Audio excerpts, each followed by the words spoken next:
So in the last meditation, meditation 2, what we saw is that Descartes identified himself with his mind, right? He said that I can conceive of myself without a body, but it seems like those things that are associated with thought, reflection, willing, these things are intrinsic to who I am. And so he says, okay, what I seem to be is some kind of mental thing, a thinking thing, or a reason, or an understanding. And he tried to use the wax example in order to support this idea that the way that we come to understand and know what reality is like is by and through the mind. Remember the wax example. He had a piece of wax in his hand. He's like, okay, it has a certain color, taste, smell, feels a certain way. When I hold it up to the fire, all those sensible qualities of it change, yet I still recognize it's the same piece of wax. How can this be? Well, it must be the case that I didn't know it was the piece of wax based on my sense organs, but based on something my mind is doing. So he tried to use this argument to show that the apprehension and comprehension of reality occurs in, by, and through the mind. Nevertheless, there are a bunch of things Descartes has still not shown. Recall the thought experiment he brought up in the first meditation. He said, I'm going to assume that an evil demon exists who's all-powerful, whose sole purpose it is to deceive me. If I assume this is the case, is there anything that I can know? Well, he thinks that he provided a proof for the existence of the mind or the self through the cogito, but he still hasn't tried to answer this question directly. Does such an all-powerful evil demon exist? Does God exist? How could we know that?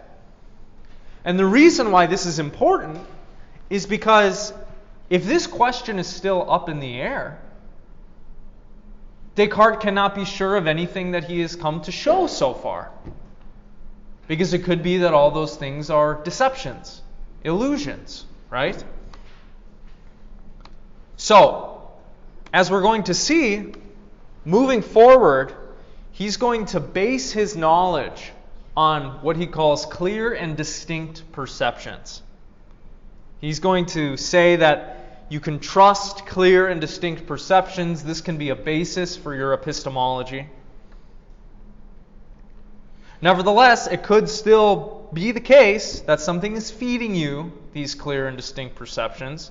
So Descartes realizes he needs to inquire into whether such a being exists that he conjured up, or whether God exists. Because if we don't know that, he doesn't think that we can prove or show that we can know anything else. So his proof for the existence of God is what we're going to be looking at today. And so we start off meditation 3 of God, that he exists. I shall now close my eyes, I shall stop my ears, I shall call away all my senses, I shall efface even from my thoughts all the images of corporeal things or objects, or at least, for that is hardly possible, I shall esteem them as vain and false, in thus holding converse only with myself and considering my own nature. I shall try little by little to reach a better knowledge of and a more familiar acquaintanceship with myself. Repeating what he said earlier now. I am a thing that thinks. That is to say, a thing that doubts, affirms, denies, that knows a few things, that is ignorant of many, that loves, that hates, that wills, that thing which desires, that also imagines is and perceives. For as I remarked before, although the things which I perceive and imagine are perhaps nothing at all apart from me and in themselves, I am nevertheless assured that these modes of thought that I call perceptions and imaginations, inasmuch only as they are modes of thought, certainly reside and are met within me. And in the little that I have just said, I think I have summed up all that I really know, or at least all that hitherto I was aware that I knew. In order to try to extend my knowledge further, I shall now look around more carefully and see whether I cannot still discover in myself some other things which I have not hitherto perceived. I am certain that I am a thing which thinks. But do I not then likewise know what is requisite to render me certain of a truth? Certainly in this first knowledge there is nothing that assures me of its truth, excepting the clear and distinct perception of that which I state, which would not indeed suffice to assure me that what I say is true, if it could ever happen that a thing which I conceive so clearly and distinctly could be false. And accordingly, it seems to me that already I can establish as a general rule that all things which I perceive very clearly and very distinctly are true, as I just relayed to you. At the same time, I have before received and admitted many things to be very certain and manifest, which yet I afterwards recognized as being dubious. What then were these things? Well, they were that the earth, sky, and stars, and all other objects which I apprehended by means of the senses were real. But what did I clearly and distinctly perceive in them? Nothing more than that the ideas or thoughts of these things were presented to my mind. Or in other words, that he was having some kind of perception. And not even now do I deny that these ideas are met within me. But there was yet another thing which I affirmed, in which, owing to the habit which I had formed of believing it, I thought I perceived very clearly, although in truth I did not perceive it at all. To wit, that there were objects outside of me from which these ideas proceeded, into which they were entirely similar. And it was in this that I erred, or if perchance my judgment was correct, this was not due to any knowledge arising from my perception. So as we saw in the Bertrand Russell book, Descartes assumed that, okay, I have these ideas in my mind. What causes those ideas? Objects out there in the world. And he's assumed that these ideas are accurately representative of what's out there. That mind, what's in the mind somehow matches what's in reality. But he hasn't demonstrated that yet. But when I took anything very simple and easy in the sphere of arithmetic or geometry into consideration, for example, that 2 and 3, to my mind, together made 5, and other things of the sort, were not these present to my mind so clearly as to enable me to affirm that they were true? Certainly, if I judged that since such matters could be doubted, this would not have been so far any other reason than that it came into my mind that perhaps a God might have endowed me with such a nature, that I may have been deceived even concerning things which seemed to me most manifest.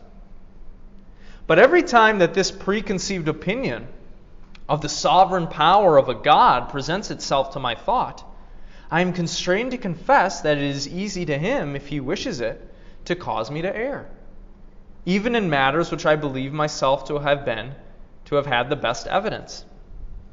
And on the other hand, always when I direct my attention to things which I believe myself to perceive very clearly, I am so persuaded of their truth that I let myself break out into words such as these: "Let who will deceive me. He can never cause me to be nothing while I think that I am, or someday cause it to be true to say that I have never been. It being true now to say that I am, because he's thinking, recall. Or that 2 and 3 make more or less than 5, or any such thing in which I see a manifest contradiction. And certainly, since I have no reason to believe that there is a God who is a deceiver, and as I have not yet satisfied myself that there is a God at all, the reason for doubt which depends on this opinion alone is very slight, and, so to speak, metaphysical. But in order to be able altogether to remove this doubt, I must inquire whether there is a God as soon as the occasion presents itself. And if I find that there is a God, I must also inquire whether he may be a deceiver. For without a knowledge of these two truths, I do not see that I can ever be certain of anything." Okay, so why would he say this? Why does he think he needs to show that God exists and God is not a deceiver to be certain of anything?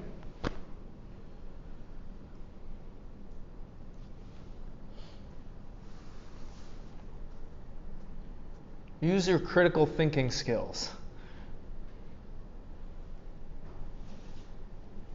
Yeah. So we can doubt less. Well, yeah, he wants to doubt less. What he's raising here is what you might call a basic epistemological problem. What is epistemology? The study of knowledge. You could think about it like this. We take it for granted that our ideas actually accurately represent what's out there, right? We take it for granted that our eyes and ears and nose are working properly, that they can allow us to come to the truth. We take it for granted that when we use our reasoning faculties, we can get to the truth, that they're working properly. But can we know all those things are working properly without any doubt?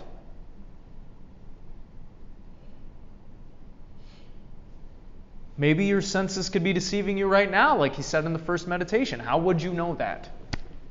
Maybe whenever you employ your reasoning, you're making a mistake. How could you know that? Well, Descartes' basic thought is this. If he can show that God exists and that God is not a deceiver, then he can justify his beliefs in these ideas that this is working properly, that this is working properly. Otherwise, how else could he justify that? So that's what he's going to try to get into here. He's going to try to provide a proof for the existence of God, and he's going to try to argue that God is not a deceiver. And once he's shown that, he's going to say, okay, now I can trust my perceptions. I can trust that my sense organs are working properly. I can trust that my reasoning faculties are working properly. Why? Because God is good. God has made me in such a way that is going to allow me to come to the truth. This is something that C.S. Lewis is going to bring up in our next case study that we're going to look at. So keep that in the back of your mind.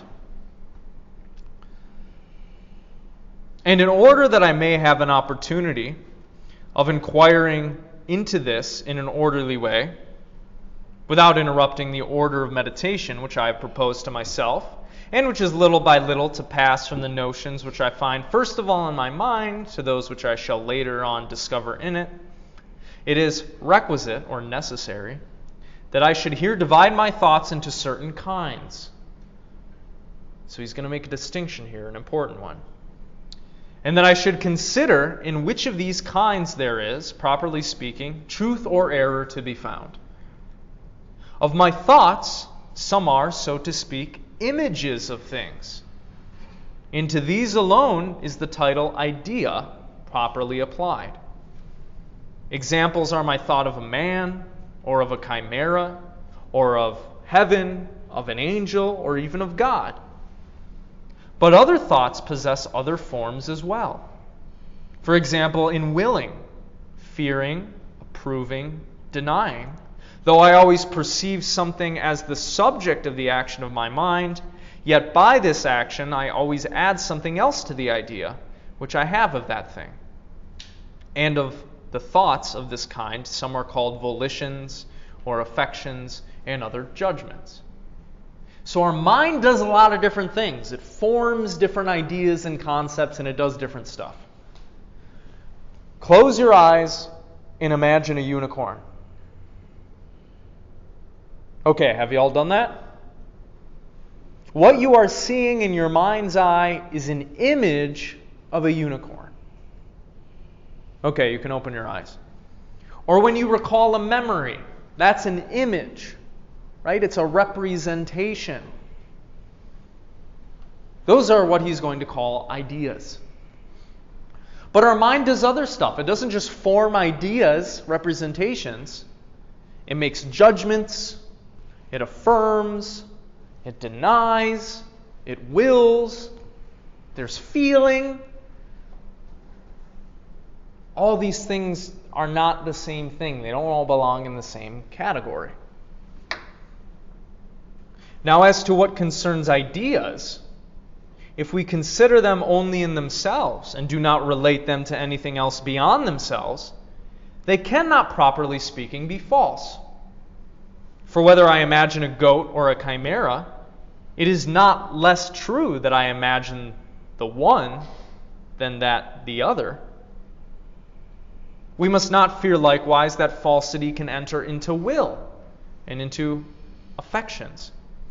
For although I may desire evil things, or even things that never existed, it is not the less true that I desire them. Thus there remains no more than the judgments which we make, in which I must take the greatest care not to deceive myself. But the principal error, and the commonest which we may meet with in them, consists in my judging that the ideas which are in me are similar or conformable to the things which are outside me. For without doubt, if I consider the ideas only as certain modes of my thoughts, that mode is important. We're going to get back to what that means. Without trying to relate them to anything beyond, they could scarcely give me material for error. So what he's saying here is, look, you're having perceptions. Those perceptions cannot be true or false. What is true or false are the judgments you make about your perceptions. Like, oh, I'm having this perception, that's a cat. Or I'm having this perception, that's this feeling. That judgment. You can err in making the judgment, but you cannot err in having perceptions. You see what you see. You feel what you feel. You perceive what you perceive. But among these ideas, some appear to me to be innate, some adventitious, and others to be formed or invented by myself. For as I have the power of understanding what is called a thing, or a truth, or a thought, it appears to me that I hold this power from no other source than by my own nature. But if I now hear some sound, if I see the sun, or feel heat, I have hitherto judged that these sensations proceeded from certain things that existed outside of me. And finally, it appears to me that sirens, hippogriffs, and the like are formed out of my own mind. But again, I may possibly persuade myself that all these ideas are of the nature of those which I term adventitious, or else that they are all innate or all fictitious, for I have not yet clearly discovered their true origin. So he's like, I have ideas. Where do those ideas come from? Well, I haven't figured that out yet. Maybe I'm making them up myself. Maybe objects out there in the world are causing me to have them. Maybe I'm born with all these ideas. Maybe they're innate. This is what he's going to kind of investigate. And my principal task in this place is to consider, in respect to those ideas which appear to me to proceed from certain objects that are outside me, what are the reasons which cause me to think them similar to these objects? It seems indeed in the first place that I am taught this lesson by nature. Or what we might say, we might go along with Bertrand Russell and say this idea that those perceptions that you have, a lot of them are caused by objects in the environment, is instinctual. That's kind of by nature what your mind leads you to believe. And secondly, I experience in myself that these ideas do not depend on my will, nor therefore on myself, for they often present themselves to my mind in spite of my will. Just now, for instance, whether I will or whether I do not will, I feel heat. Remember, he's sitting by the fire, right? Try as you might, you cannot will yourself not to hear my voice right now, right? Oh, I don't want to hear Professor Gunner's voice. Oh, but you're still hearing it though, right? So a lot of your perceptions don't seem to be under your control. They just happen to you. And thus I persuade myself that this feeling, or at least this idea of heat, is produced in me by something which is different from me. That is, by the heat of the fire near which I sit. And nothing seems to me more obvious than to judge that this object imprints its likeness rather than anything else upon me. Now I must discover whether these proofs are sufficiently strong and convincing. When I say that I am so instructed by nature, I merely mean a certain spontaneous inclination which impels me to believe in this connection, and not a natural light which makes me recognize that it is true. But these two things are very different. For I cannot doubt that which the natural light causes me to believe to be true, as, for example, it has shown to me that I am from the fact that I doubt, or other facts of the same kind. And I possess no other faculty whereby to distinguish truth from falsehood, which can teach me what this light shows me to be true is not really true, and no other faculty that is equally trustworthy. But as far as apparently natural impulses are concerned, I have frequently remarked, when I had to make active choice between virtue and vice, that they often enough led me to the part that was worse. And this is why I do not see any reason for following them in what regards truth and error. So we have this natural, instinctual belief that the reason I have certain ideas is because there's a world out there that causes me to think that way. But Descartes says reason reason is altogether different from that natural inclination to believe that. We have natural feelings and beliefs all the time that lead us astray. So just because this belief that there are objects out there independent of you causes you to have certain ideas is natural, that doesn't mean we can rely on it. Remember, we're using reason, a priori logic, to try to prove these things. And as to the other reason, which is that these ideas must proceed from objects outside me, since they do not depend on my will, I do not find it any the more convincing. For just as these impulses of which I have spoken are found in me, notwithstanding that they do not always concur with my will, so perhaps there is in some faculty fitted to produce these ideas without the assistance of external things, even though it is not yet known by me.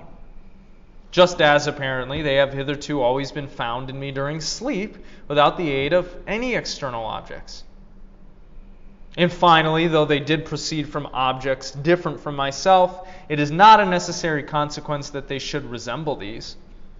On the contrary, I have noticed that in many cases there was a great difference between the object and my idea of it. I find, for example, two completely diverse ideas of the sun in my mind.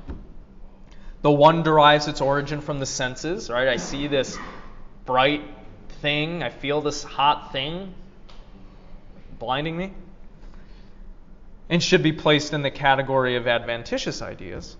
According to this idea, the sun seems to be extremely small. But the other idea I have of the sun is derived from astronomical reasonings.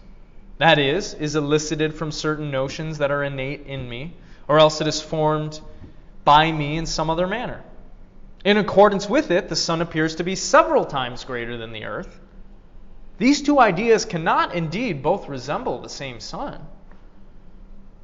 And reason makes me believe that the one, which seems to have originated directly from the sun itself, is the one which is most dissimilar to it. So when you look up at the moon, for example, at night, what do you see? Well, you see this thing that has some sort of light to it. Maybe you think it's giving off its own light.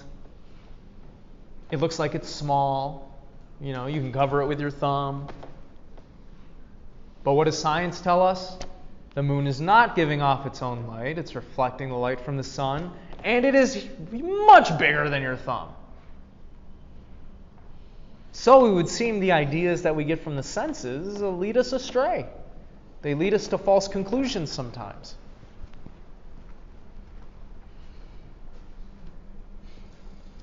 All this causes me to believe that until the present time, it has not been by a judgment that was certain, but only by a sort of blind impulse that I believed that things existed outside of and different from me, which, by the organs of my senses or by some other method, whatever it might be, conveyed these ideas or images to me.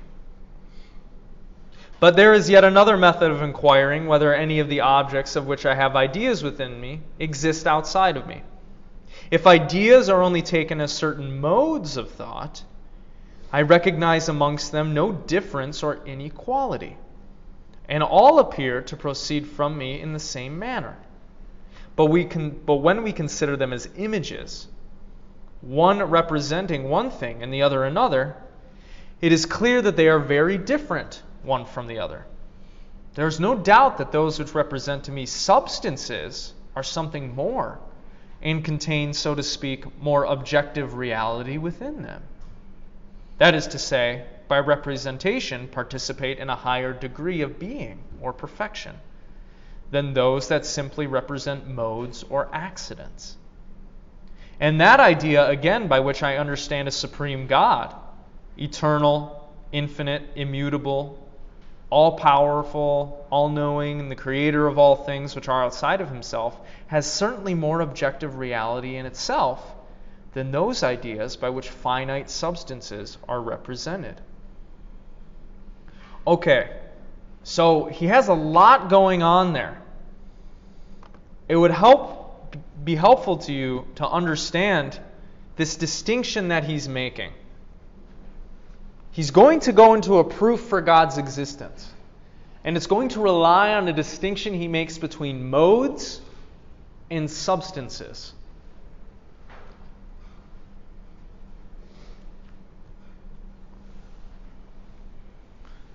He's going to call a substance like basically a thing that exists, that has its own independent existence.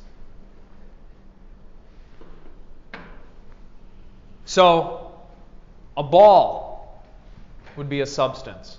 A cat, a mind, a table, a chair, these are substances. They have their own independent existence, and they have properties that depend for their existence on the substance itself. So, these substances require nothing else to exist. They exist in themselves. These things, or objects, are different than modes. You could call modes properties or characteristics. Only things have properties and characteristics. And properties and characteristics don't exist apart from the things that have them. Does that make sense? So, you could call a mode a contingent property of something, the way something is. So, when we look at a green ball, the substance is the ball. One of its modes would be greenness. The ball would not have, greenness would not exist without this ball here. So properties or characteristics or modes contingently exist. Things like roundness, furriness, ideas are modes.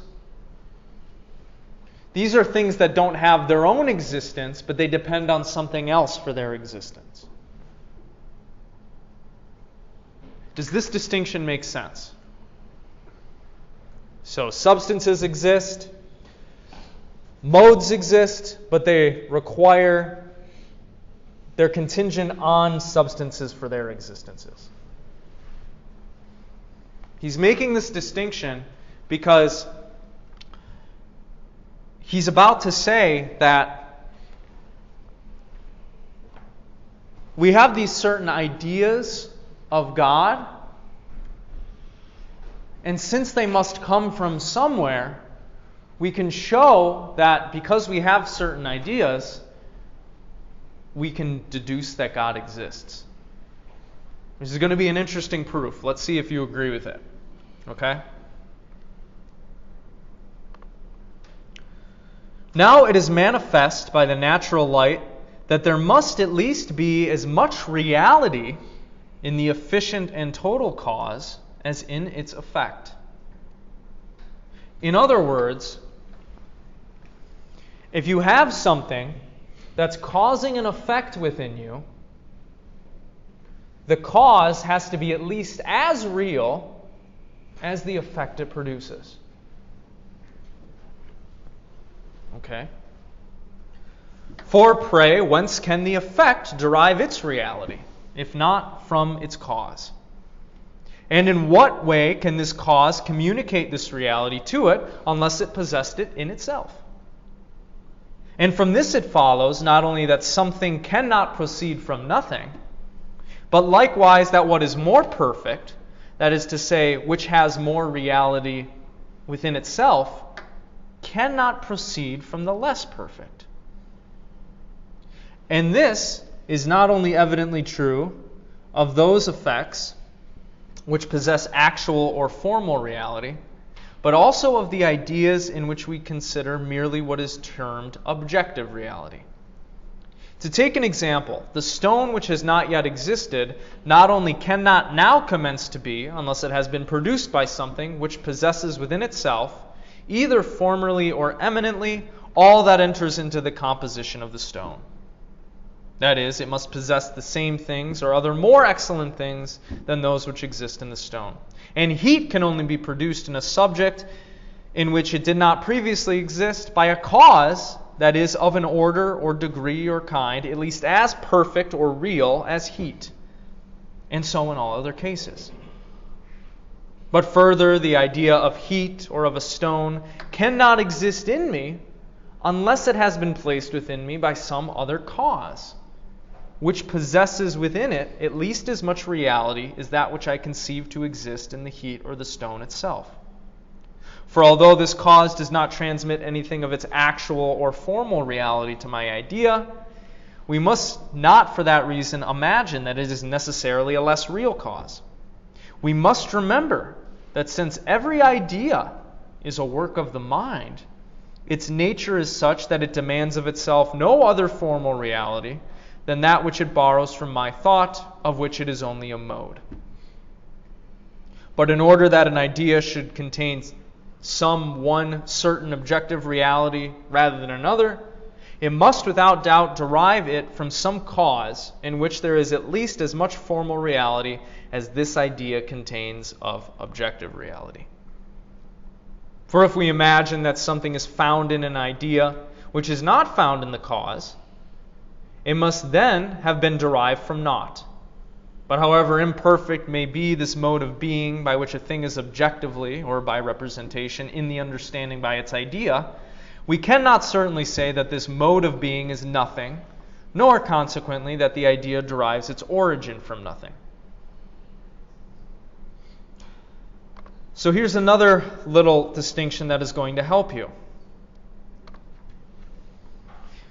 When Descartes uses these words like perfection, what he's talking about is some things in reality are more real than others.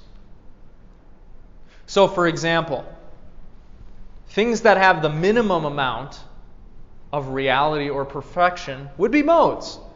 Things that are contingent for their existence on something else. So, roundness, furriness, our ideas of things have less reality than things that actually exist. We might say a substance like a cat or a table or a chair has more reality, is more real than these things. What he's going to place at the top of this list, which has the most perfection, the maximal perfection in reality, would be an infinite substance. He's going to call that God. So when you see these words, perfection, degree of reality, keep this in mind. He thinks that some things that exist are more or less real than other things. And we kind of believe this, right? You don't think your idea of Jenna is as real as Jenna, right? You don't think your idea of Joe Biden is as real as Joe Biden himself, right? So this is kind of strange to our ears, this idea that things have different degrees of realness. But this is another idea he's going to rely on to try to prove that God exists. He's kind of going into a bunch of different tangents here. So it's not super clear what his argument is, but I'm going to provide a formalization for you here in a second. Nor must I imagine that since the reality that I consider in these ideas is only objective, it is not essential that this reality should be formally in the causes of my ideas, but that it is sufficient that it should be found objectively. For just as this mode of objective existence pertains to ideas by their proper nature, so does the mode of formal existence pertain to the causes of those ideas. This is at least true of the first in principle, by the nature peculiar to them. So he's making another distinction here between what he calls like formal and objective reality. We don't need to get into this to understand the proof. Just keep in mind he's making another distinction that I'm not going to talk about today. For just as this mode of objective existence pertains to ideas by their proper nature, blah, blah, blah, blah. Okay. And although it may be the case that one idea gives birth to another idea, that cannot continue to be so indefinitely. For in the end, we must reach an idea whose cause shall be, so to speak, an archetype, in which the whole reality or perfection, which is, so to speak, objectively, in those ideas is contained formally. Thus, the light of nature causes me to know clearly that the ideas in me are like pictures or images, which can, in truth, easily fall short of accurately representing what's out there, from which they have been derived, but which can never contain anything greater or more perfect. And the longer and the more carefully that I investigate these matters, the more clearly and distinctly do I recognize their truth. But what am I to conclude from all of it in the end? It is this, that if the objective reality of any one of my ideas is of such a nature as clearly to make me recognize that it is not in me, or it is not caused by me, formally or eminently, and that consequently I cannot myself be the cause of it, it follows of necessity that I am not alone in this world, but that there is another being or thing which exists, which is the cause of this idea. On the other hand, had no such an idea existed in me, I should have had no sufficient argument to convince me of the existence of any being beyond myself. Solipsism. For I have made very careful investigation everywhere, and up to the present time have been able to find no other ground.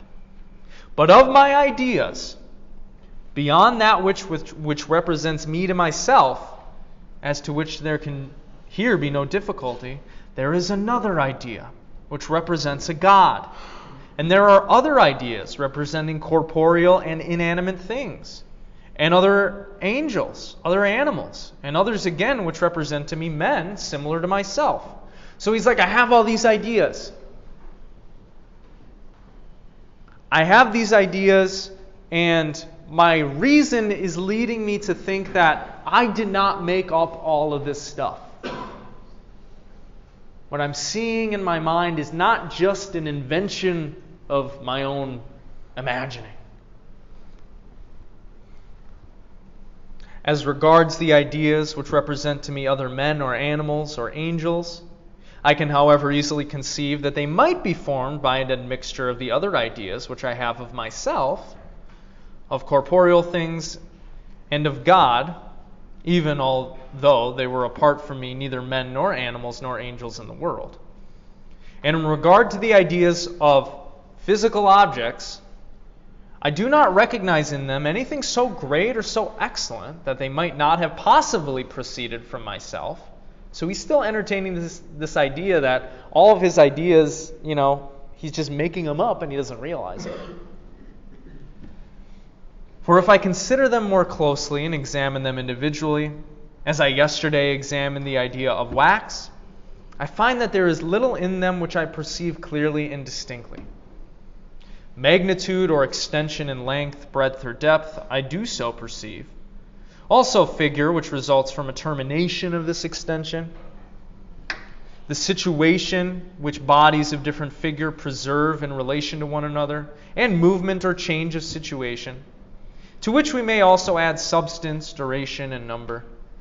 As to other things such as light, colors, sounds, sense, tastes, heat, cold, and other tactile qualities, they are thought by me with so much obscurity and confusion that I do not even know if they are true or false. That is, whether the ideas which I form of these qualities are actually the ideas of real objects or not. For although I have before remarked that it is only in judgments that falsity, properly speaking, or formal falsity can be met with, a certain material falsity may nevertheless be found in ideas. That is, when these ideas represent what is nothing as though it were something. For example, the ideas which I have of cold and heat are so far from clear and distinct by their means, I cannot tell whether cold is merely a privation of heat, or heat a privation of cold, or whether both are real things or are not such. And inasmuch as since ideas resemble images, there cannot be any ideas which do not appear to represent some things. If it is correct to say that cold is merely a privation of heat, the idea which represents it to me as something real and positive will not be improperly termed false, and the same holds good of other similar ideas. To these it is certainly not necessary that I should attribute any author other than myself, for if they are false, that is, if they represent things which do not actually exist, the light of nature shows me that they issue from naught, that is to say, that they are only in me as far as something is lacking to the perfection of my nature. But if they are true, nevertheless, because they exhibit so little reality to me that I cannot even clearly distinguish the thing represented from non-being, I do not see any reason why they should not be produced by myself. And now he's going to get into the proof of God here. As to the clear and distinct idea which I have of corporeal things, some of them seem as though I might have derived them from the idea which I possess of myself, as those which I have of substance, duration, number, and such like. Blah, blah, blah, blah, blah. Hence, continuing here, there only remains the idea of God, concerning which we must consider whether it is something which cannot have proceeded from me myself. He's like, I have this idea of God. Did I just make that up? He's going to say no. By the name God, I understand a substance that is infinite, eternal, unchanging, independent, all-knowing, all-powerful, and by which I myself and everything else, if anything else does exist, have been created. Now all these characteristics are such that the more diligently I attend to them, the less do they appear capable of proceeding from me alone. Hence, from what has been already said, we must conclude that God necessarily exists. For although the idea of substance is within me, owing to the fact that I am a substance, nevertheless I should not have the idea of an infinite substance, since I am finite, if it had not proceeded from some substance which was veritably infinite. Okay, so here, through several pages, we have his proof for the existence of God. Let's see what you all think of this. Premise 1, everything has a cause.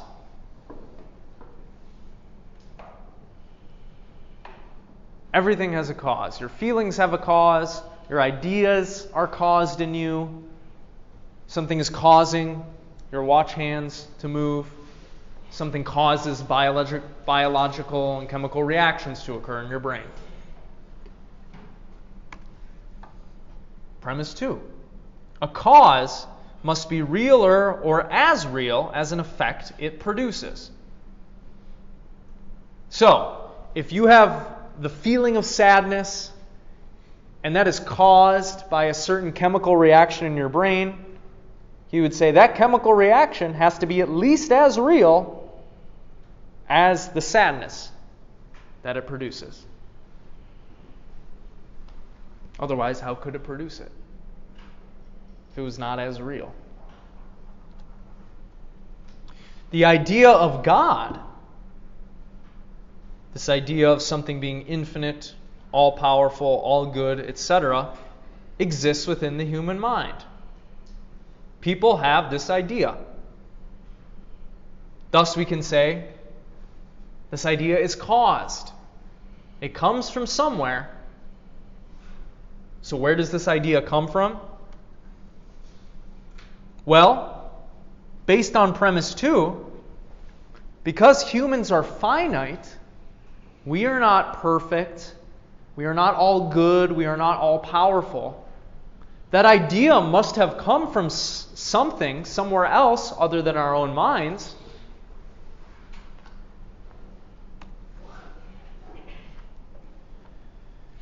Therefore, it must have been caused by something that is in reality perfect, all good, immutable, eternal, all powerful.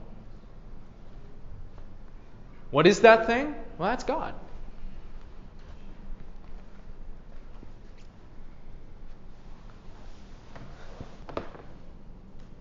So, can you follow the argument here? Descartes thinks he's proved that God exists on the basis of the fact that he has this idea of infinity, but based on premise 2, he could not have come up with that because he's not infinite. So something infinite must have caused him to have the idea of infinity. What's the only thing that could be infinite? Well, it's God. And all those other things too. Because the idea has all those parts to it. Okay, so what do you think about this argument? Is this a good argument? Is this a bad argument? You're like, yeah, Professor Gunnar, it's sick. Or is it stupid?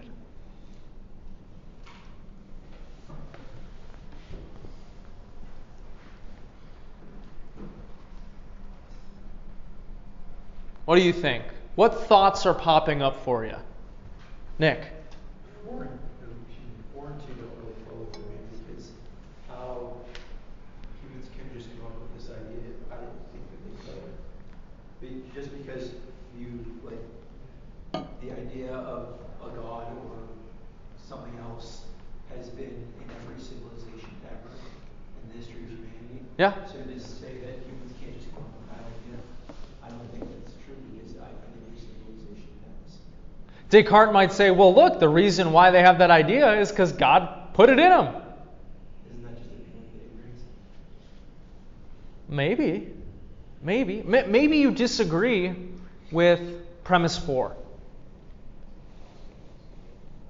Maybe you just disagree that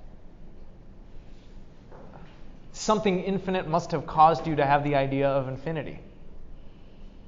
That's kind of what you're saying, right? You're like, humans come up with shit all the time, right? Okay, so you disagree with premise 4. Do you disagree with any of the other ones? I'd say 2 as well. Cause must be real and real. And the effect. Could you provide an example that would demonstrate that that's false?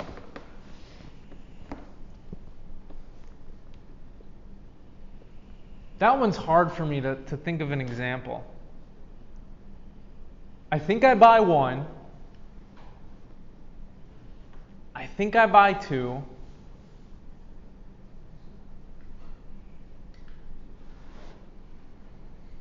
Yeah, it's hard, right? Because like using the brain chemistry example, like I think that would be a good example that provides evidence for 2. Like, you have sadness. Let's say that some lack of neurotransmitter is causing your depression. Well, that is what's producing your sadness. It's clear that those chemical reactions and their nature is just as real as the sadness you feel, right? Perhaps more real, you might say.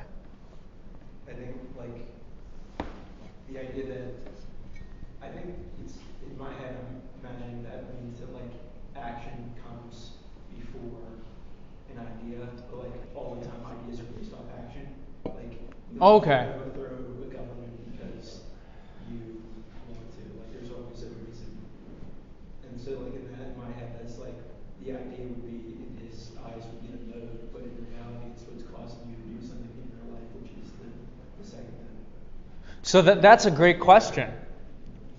Because it's going to depend on what your metaphysics are, right? What do you think ideas are? If you follow a materialist scientific view, you think ideas are made up of the same thing as anything else. So they would be as real, right? Now, I don't think Descartes follows that necessarily, but I see your point. That might be a place where you could get them. Say you have back them up to if you have anxiety about something, or say you believe you failed a test, so the effect is you're anxious, or you think that somebody had, I don't know, spread a rumor about you or something, so you're anxious about that. Yeah. That doesn't necessarily mean that it's true that you failed a test or somebody was speaking poorly of you. So what you're thinking isn't true, but can you say the cause is the worry and anxiety which produces that? Yeah, you could say in that example, the cause is your belief, and it would seem like your belief is just as real as your feeling that is downstream of it. Would you say that? I would say no, because you could believe things that aren't true. Oh. Like I can believe that I did poorly on something, but I haven't gotten the results back yet, and I'm wrong. But, Yeah. But the worry and anxiety is the cause, which is real. But the final result isn't proven yet, so I don't know if that's real yet. Does that make sense? So are you raising a question about, like, how could we know what the cause of something is? Or if it's as real? Yeah. Okay. Yeah, I mean, maybe it sounds like you're disagreeing with this. We have this idea of God, but how can we know that it came from God? Right? Maybe we just made it up. Yeah. Maybe it's just, I don't know, a fiction. That could be the case. Right? Yeah? Yes. I would say I kind of disagree with 4, mainly because even if there is some type of like God or another like higher being, it could still be possible that exists, but they could have not created humans, or they could have no influence upon humans. So like, Okay. you can kind of like agree, because also number 5 is that saying that like something has to give it to us, or like, but we could change the word God to mean almost anything possible, because there's no like exact fixture of God, or everyone has different ideas of what God could do or can't do. So I feel like a lot of the time it could just come into the fact of like someone could believe something and it could completely contradict what another person believes. Yeah. Yeah. Let me play devil's advocate here, though. Don't all people who believe in God think this is what God is? Yeah, They would just disagree about like, oh, I think, God is Yahweh. And then the Christians are going to say, I think God is also Jesus. And the Jews are going to be like, nah, that ain't right. He ain't God. But they would all agree that this is what we mean by God, right? in a sense, yeah. So do we all have the same basic idea of God? Or no? Let's imagine you think, well, I don't think the Christian God exists. I think everything is one and it's universal consciousness, man. How would you describe that thing? You'd say, yeah, universal conscious is infinite. I think it's love. Like if you believe in New Age philosophy, right? You're like, I think it does everything, so yeah, it is all powerful, right? Or no? Do you think we do have different ideas of God? I think that everyone has a different idea of God, but everyone agrees that there is like some kind of higher power or like authority, some kind of essence that is like.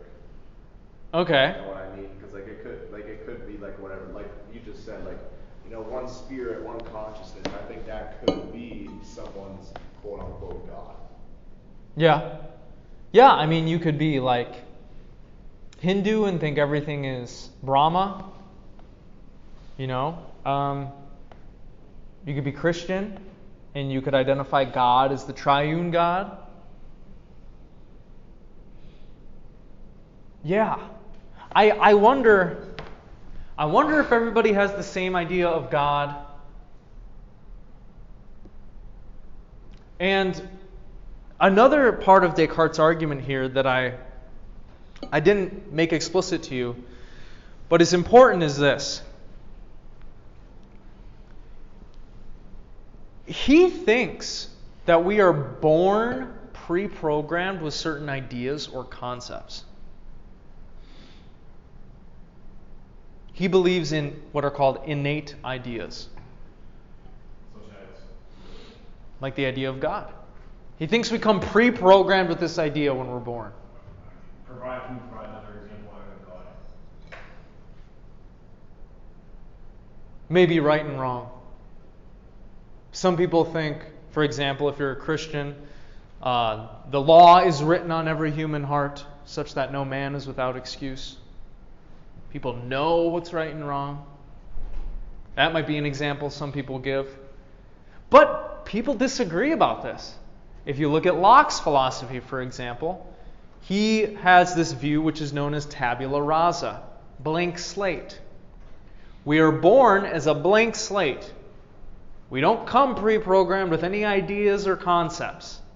All our ideas and concepts come from our experience and education in the world. Is there a distinction in Descartes' argument between instinct and those innate? Because I think a lot of people make the argument like survival instinct, that you won't let yourself starve to death. But is he arguing that's like, could you say that that's true too, or is it talking about like emotional beliefs? I think he could say that that's true too. And I think you could believe that you come pre-programmed with certain structures, but not necessarily ideas. For example, Noam Chomsky thought that the reason why you drop a human baby in any culture and they can learn any language is because there is a common linguistic neural structure that all humans are born with. Like a meta-linguistic structure that allows them to learn any language. So yeah, maybe you could believe, okay, maybe we're not born with any ideas or concepts, but yeah, there is a structure, there's a scaffolding to our biological instincts, language, stuff like that. Would you all agree with that? Like, for example, you take a baby and you drop their hand on a hot stove. What are they going to do? Whip their hand back? That's not something that they consciously do. Somebody could say that's evidence of that reaction, that instinctual reaction is something that's built into them. It's not a representation, it's not an idea like in the mind, but it's like a structure of some kind. So you could believe that. In any case, Descartes thinks that there are some ideas or concepts that we come into this world with, and one of them is God. I don't know if he believes right and wrong is also one of them, but that's what some people say. People know what's right and wrong. They don't have to be educated to know that murder is wrong, that torturing babies for fun is wrong. They just know that.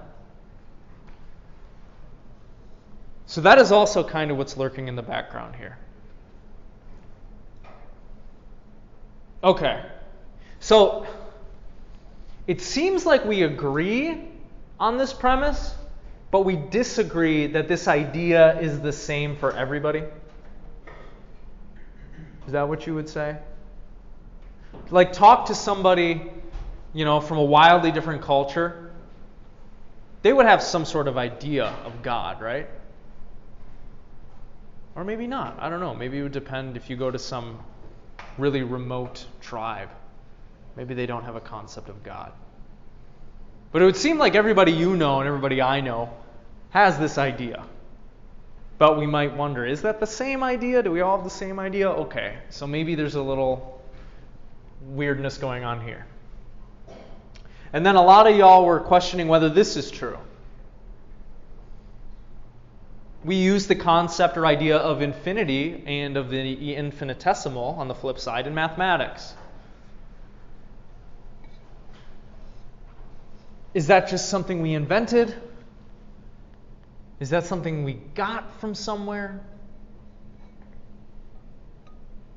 Maybe you could say our idea of infinity just comes from an abstract reasoning process of imagining something very, very big. And we represent that as, oh, if it's so big you can't wrap your mind around it, it's infinite.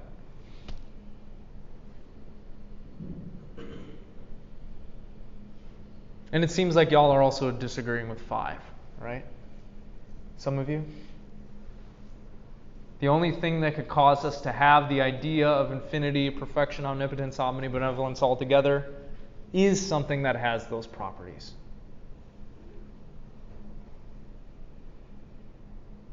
So you're not convinced by this argument?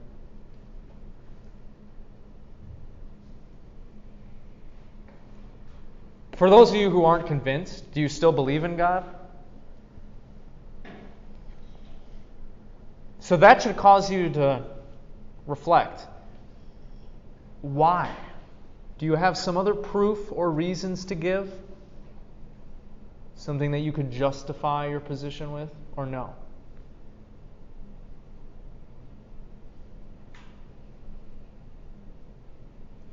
As we'll see in the C.S. Lewis book that we're going to look at next, he's going to kind of try to provide support for the Christian worldview in a very different way.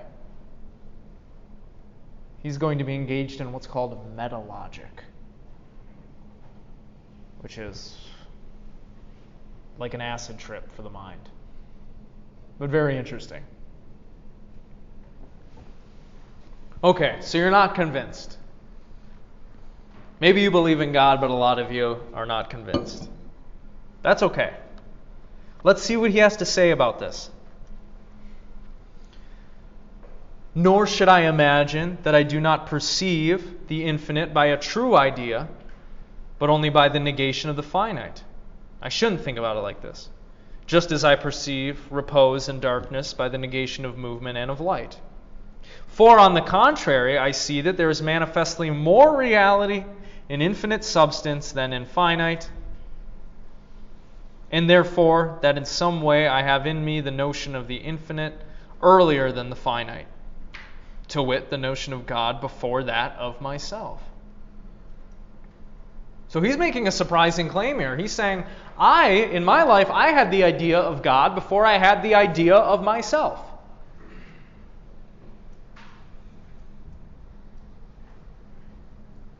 Has that been true for you? When did you start thinking about what kind of thing you are? If you were raised in a Christian household, probably much later than when you were told that God exists, right? So maybe there's some credence to this. Like maybe this isn't a crazy thing to say. For how would it be possible that I should know that I doubt and desire?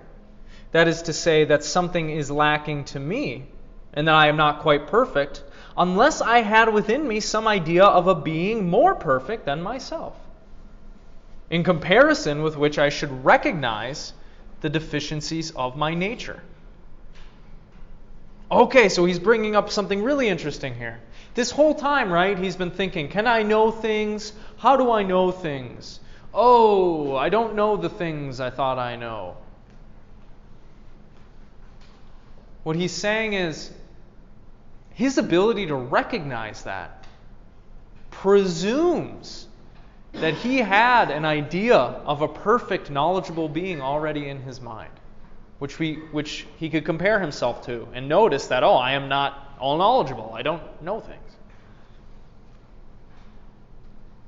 So that's interesting. Maybe he's right about that. And we cannot say that this idea of God is perhaps materially false, and that consequently I can derive it from nothing. that possibly it exists in me because I am perfect, as I have just said is the case with ideas of heat, cold, and other such things. For on the contrary, as this idea is very clear and distinct, and contains within it more objective reality than any other, there can be none which is of itself more true, nor any in which there can be less suspicion of falsehood.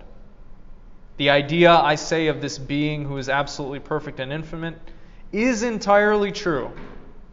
For although perhaps we can imagine that such a being does not exist, we cannot nevertheless imagine that his idea represents nothing real to me, as I have said of the idea of cold. This idea is also very clear and distinct. Okay, so he's saying, I have this idea of God, it's very clear and distinct.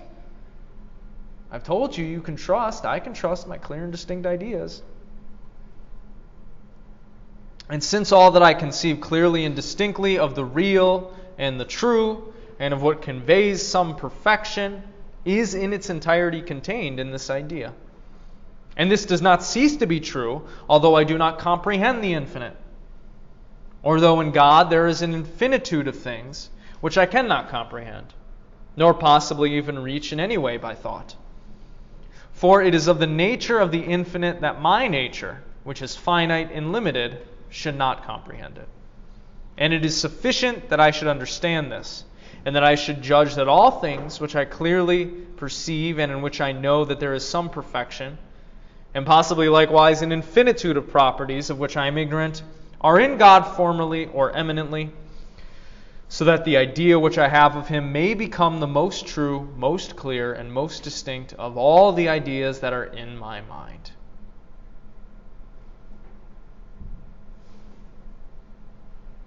And then he's going to go into some very interesting implications. Another proof that you might provide for the existence of God is this.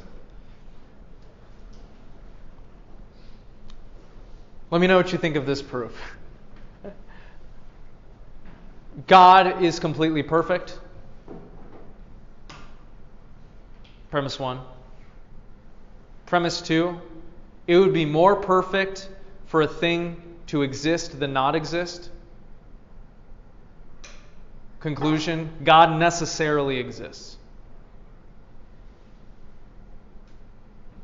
What do you think of this argument?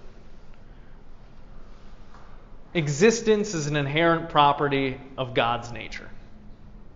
God has to exist.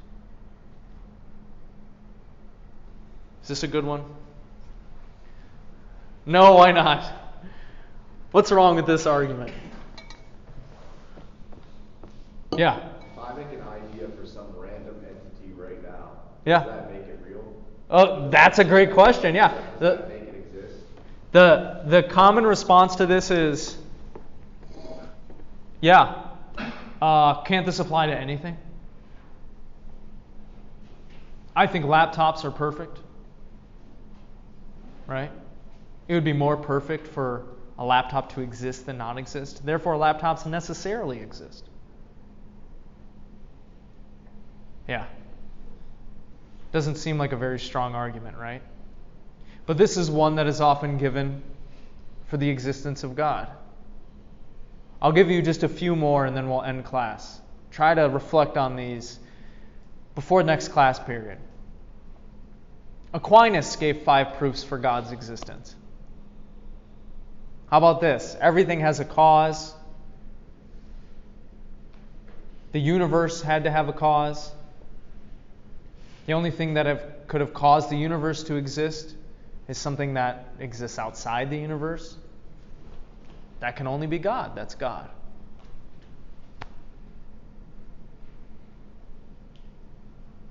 Or motion always has a cause. Right? This table cannot move itself. Something has to cause it to move. So something must have caused the first thing to move that ever moved. That's God.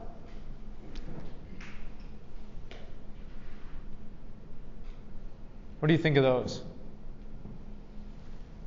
Seems like God's just the easy answer for we don't know. What you're bringing up there is this, what some people call, you're giving a God of the gaps argument. You say that there's something we don't know, and you just try to explain it by saying it's God. But that doesn't necessarily mean God exists. Yeah. Do any of y'all know any of the rest of the 5 proofs? Yeah. Every living thing strives to be the most perfect version of that thing. And why would it do that? And it's like to achieve the original design of that thing. Something along the lines of that. Yeah, you can bring up this idea that things have a function, right? Or there's a teleology, they're headed towards some goal. So that might imply that, like, well, they were designed, or another way you could phrase it is, this is going a little bit different than Aquinas, is in order to judge anything as good or bad, you need an objective standard of right and wrong. How could an objective standard of right and wrong exist in a world in which there are just atoms? The only thing that could create and provide an objective standard of right and wrong is if there was a God who is infinitely good.